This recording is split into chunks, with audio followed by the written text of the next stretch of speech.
to our live show here on the Teradek booth, and our next guest is Stuart from Blackmagic Design. Hello. Stuart, welcome. Thank you very much, thanks for having me.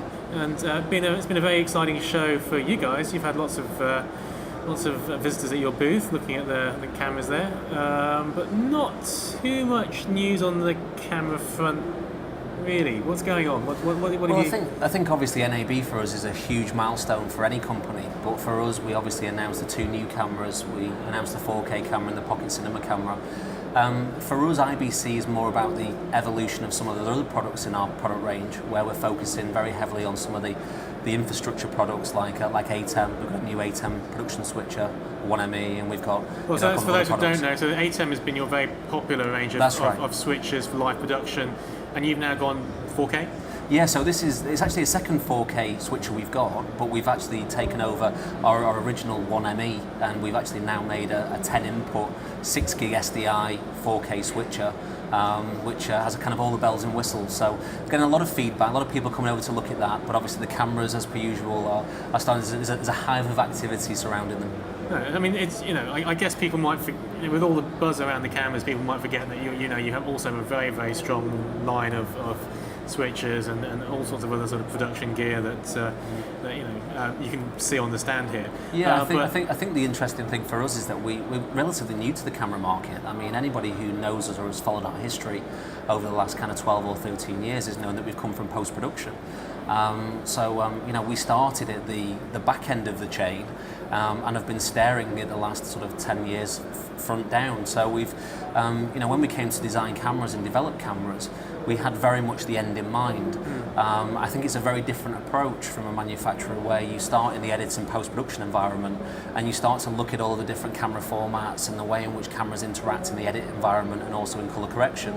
And then when you go out and make your own camera, I think you kind of go into it with your eyes a bit more wide open to what the final result needs to look like.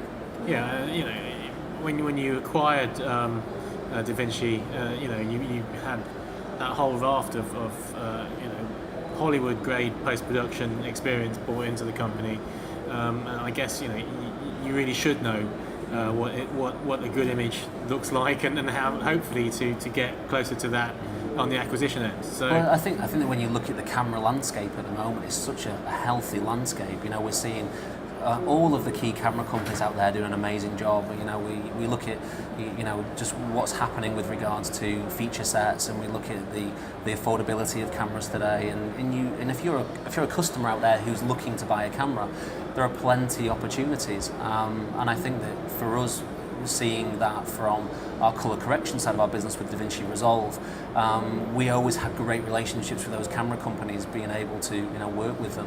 I think that for us, when we designed our cameras, what we tried to do was do something a little bit different, and tried to look at areas of the market that maybe were slightly untapped. Okay, and one of the things which one of the main things that you did was introduce the Pocket Cinema camera, not painlessly. It seems, given the sort of the news on the internet in the past sort of week or two. So perhaps we could talk a little bit about that. Well, I think there have been numerous. There have been numerous reports of issues surrounding white orbs, sort of round circles where there should be specular highlights, and there have also been reports of black dots where the sun is or where point lights are. So what have you done to address that? Well, I think the first thing to do is to somewhat throw kind of a blanket over some of the issues and say, do you know what, we need to keep this in perspective of where we're at as a company. The camera's been out in the market now for a few weeks, and there are a number of cameras out there across the world, and we've had some feedback about this blooming issue, which is the white orbs that people are talking about, which is simply just a calibration issue. You work within a tolerance when you make a camera, and sometimes if certain calibration is on the edge of that tolerance, then you need to address it. So what we've said to anybody is that if you're seeing that, if that's something that is there in your camera, send it back to us. We'll recalibrate the camera and get that back out to you, and that's an easy fix from our side. when you look at the issue with regards to the black dots, today we announced a new firmware for the camera, 1.4, which again is a calibration update, which basically resolves that issue. So all of these issues that kind of are coming out, I mean, we want to say to people that we obviously listen to everything that's being said, but don't get too carried away with, oh my God, I've bought a camera and it's not going to work and I've got all these problems.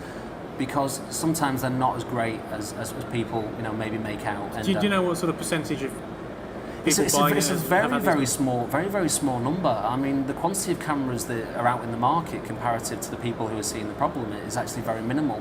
I think that obviously in a world today where forums are a mass and people are talking and there's always going to be a case of things get escalated to a level, and let's not forget that the cameras had an enormous amount of press over the last few months, and it's a product that people are very eager to see, very eager to work with.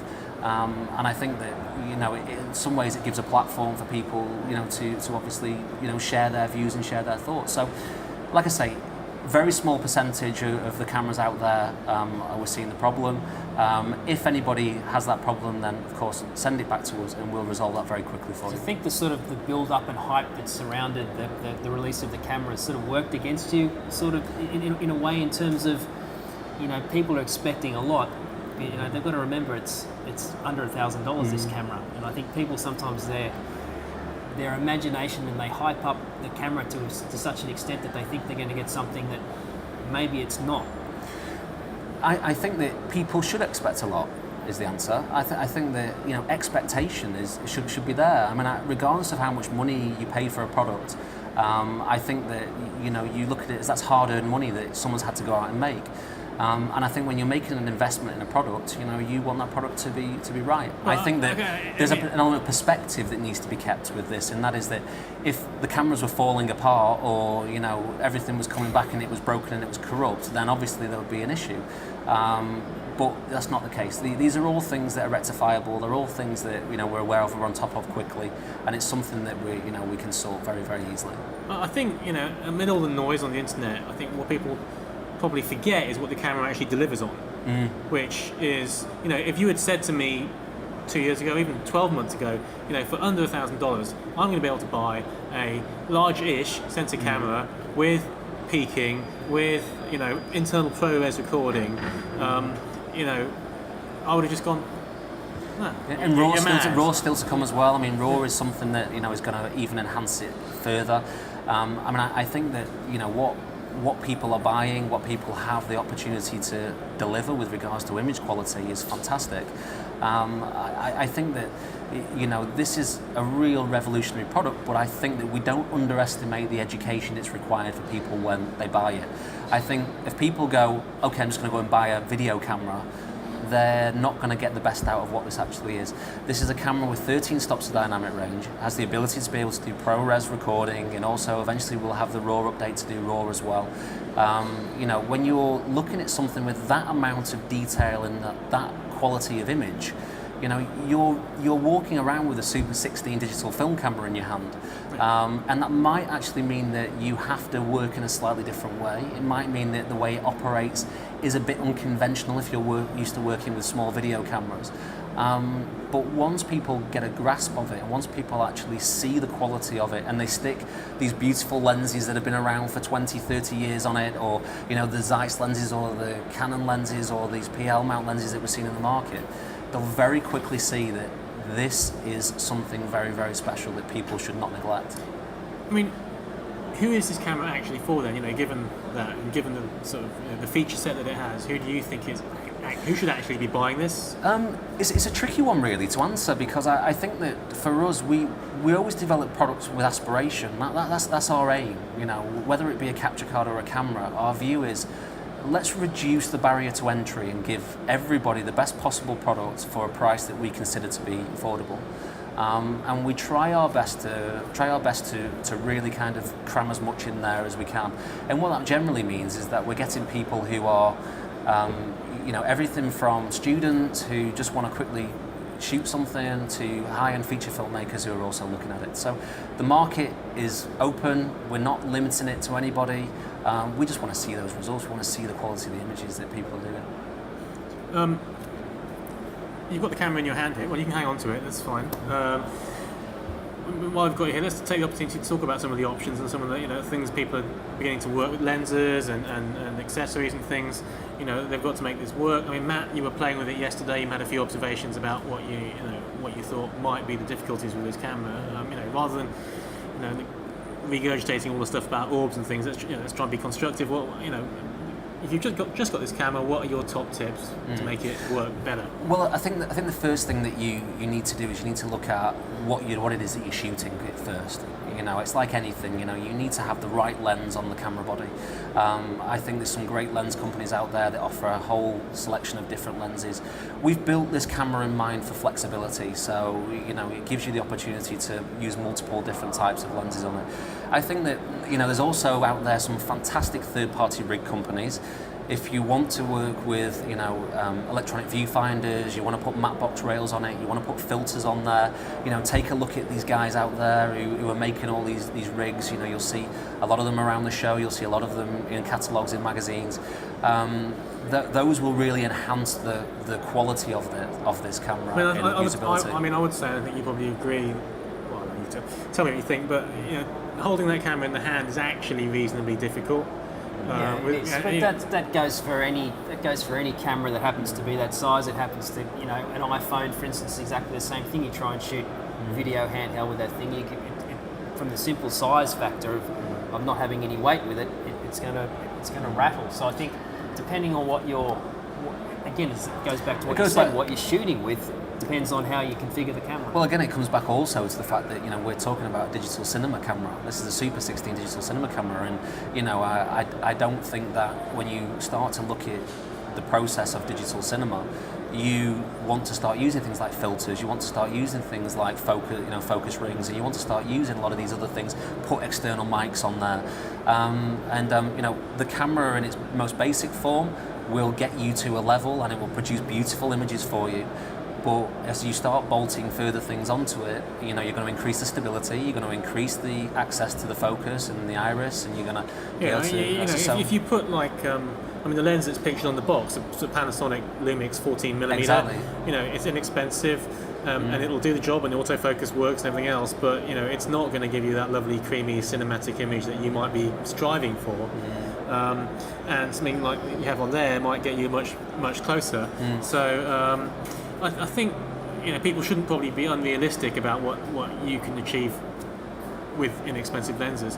I guess one of the things that I personally I'm slightly annoyed about is that none of the lenses that have image stabilization that would stop you having to have rigs and things are actually wide enough aperture to be to give you a reasonably shallow depth of field. With a 12 to 35 2.8 Lumix lens, I've played with quite a lot. It's a nice lens, nothing wrong with that lens, but at 2.8 on a sensor that size, it's not really that shallow of a depth of field. But it's probably the best option if you want image stabilization. You can just hold like that.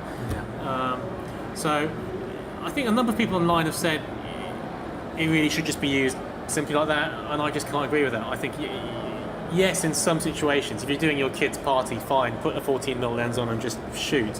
But if you're going to try and get professional results, you need to be thinking about tripods, monopods, shoulder rigs, the same as you would do with any other cinema camera. Well, it's funny you say that, because this week I was actually on a film shoot this week where the DOP was using two of our 2.5K cameras and two of these, and all of them were rigged up.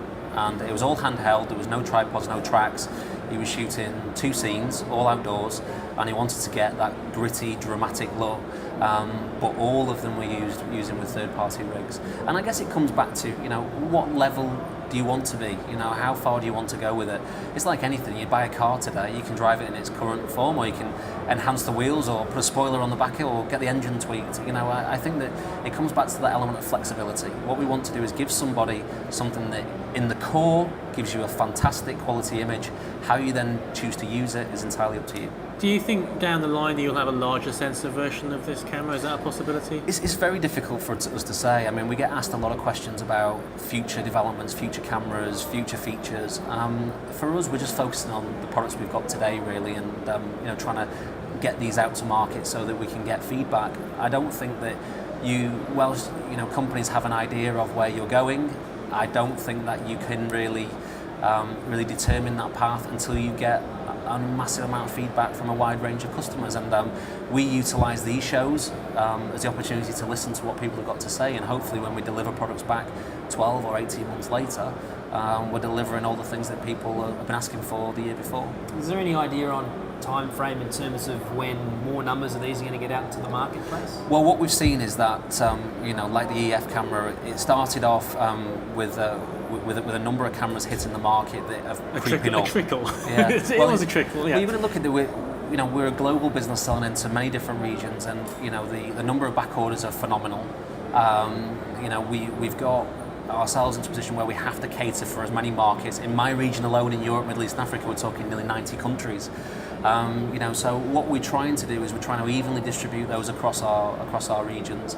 But what we're starting to see now is we're seeing a significantly larger number of cameras coming into stock, which are obviously going straight back out the door to fulfill back order. So I think that in a similar way with the EF and the MFT version of the 2.5K camera, once we get that traction, there's no holding us back. And have you seen an uptake in orders for those cameras now that the price got reduced down as well? On the 2.5K, yes. Absolutely. I mean, that for us was something that we wanted to pass that discount on to end users. I think it was an interesting moment when we reduced the price of our cameras, because I think some people couldn't understand how we could do it, but the volume of cameras that we're manufacturing, the component costs obviously come down with the volume, which means that we can either sit on that ourselves and put that into another area of the business, or what we can do is we can give that value back to the customer. And it was a no-brainer for us. What we wanted to do was really kind of give that back to the customer. In a way, I think the price drop was probably bigger news than the pocket camera, because what you get for your 1995 or whatever is actually a really, I think, a much more workable camera, especially the Micro Four Thirds version. And you get DaVinci Resolve 9, and I'm assuming a free upgrade to 10. Absolutely. To boot. Yeah. Right? So even if you just wanted the software, you might as well, if you shoot anything, you might as well, I think, just buy the camera, because how much is the software? $9? Well, the software's $1,000, so you spend another $1,000, you get the camera as well.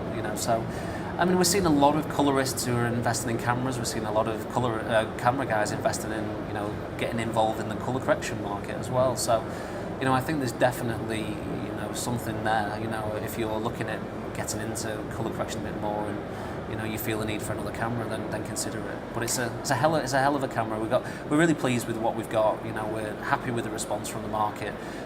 We keep on trying to do what we're trying to do, and hopefully have the interest of our customers at heart. The 4K camera, yep, which is again on display at your booth here. We saw it at IBC. The image on the booth is looking, really quite nice. When would we like to see that? Well, we posted a statement on the forum a few days ago, and we said to people that we're doing our final calibration now on the camera, and we hope to see that in the next few weeks. We're very, very close with it, but I think that for us what's important is that, again, expectation on the camera is very high. What we want to ensure is that we deliver the best possible product that we can. Can I inquire, what the issues have been? Can you say what? Well, there's no issues with it. It's not been a case of us saying, okay, that's a problem, so we need to spend more time on it. It's just it's such a complex device. When you're looking at what we're trying to do, we announced the camera. We shipped a camera just over about 18 months ago, which was a 2.5K camera. 12 months later, we announced a 4K camera, and it's been a lot of hard work. It's been a busy process for us, and what we wanted to do was obviously meet the time frames that we said we wanted to. But you've then got to sort of say to yourself, well, hold on a minute, do we kind of make sure that this is absolutely spot on before we send it out the door? And I think that for our point of view, we felt that extra 3-4 weeks would really benefit. So at the moment, we're just taking taking each day to ensure that we get that absolutely spot on, and it'll be with people shortly. And the other question I'm sure you get asked a lot is there a chance of a PL version of that camera? Again, we're focusing on what we've got at the moment. You know, we're focusing on this camera and we're focusing on the 2.5K and the 4K camera. It's very difficult for us to say. I mean, we obviously have got lots of requests from people from an AB, same at IBC. We'll take those away, we'll have a look at it, we'll see what we can do, and you know, potentially our aim is to try and deliver what our customers really look for. You know, sometimes that means that you have to kind of put things on the back burner, but our aim is to deliver a variety of cameras that you know, meet everybody's needs. But we'll certainly take every bit of feedback and look at it seriously. Okay, great. Well, I think our time is up. Okay. Thank you so much for coming on talking about the camera. If appreciate people being want to invited. get the firmware upgrade, where do they go for that? Just go to the website, which is www.blackmagicdesign.com, and you'll actually see on there there's a link, I think, on the homepage to actually go in and get that update. And this is an upgrade just for the Pocket, or the Pocket and the MBM? So this is actually the Pocket, yeah. Okay. But are we like to see the same thing resolved on the BMCC? I'd have to actually check that with our guys. I mean, go and check it out. I'm not sure. The release only went up today. I can certainly find out on our forum and through our product managers, and I'm sure the information's up on our forum anyway. Check the website. I will. I'll check it. Go and check the website. Yeah, and actually, you know, before you go, I have to say, you know, I have to commend you guys for running an active forum where, you know, staff actually engage with customers, because to be honest, nobody else does that in camera making. I don't really know any other camera company, certainly on sort of the consumer end of the market, who will actually actively engage with their customers and answer questions and respond. So, well, I think people also forget that we've come from very creative backgrounds ourselves. I mean, the key members within the team, a large portion of us come from camera backgrounds, post-production background, or engineering backgrounds, and I think that, you know, we understand what it's like to be the customer, and you know, we want to stay close to our users. We want to listen to the feedback. We want to try and, you know, alleviate as many things as we possibly can. Great. Don't stop doing that, and we'll hopefully see you again here. Sounds good. Next year, or maybe You at certainly NAB will. before that. You'll see us at NAB for sure. Okay. Thanks very much. All right, no problem.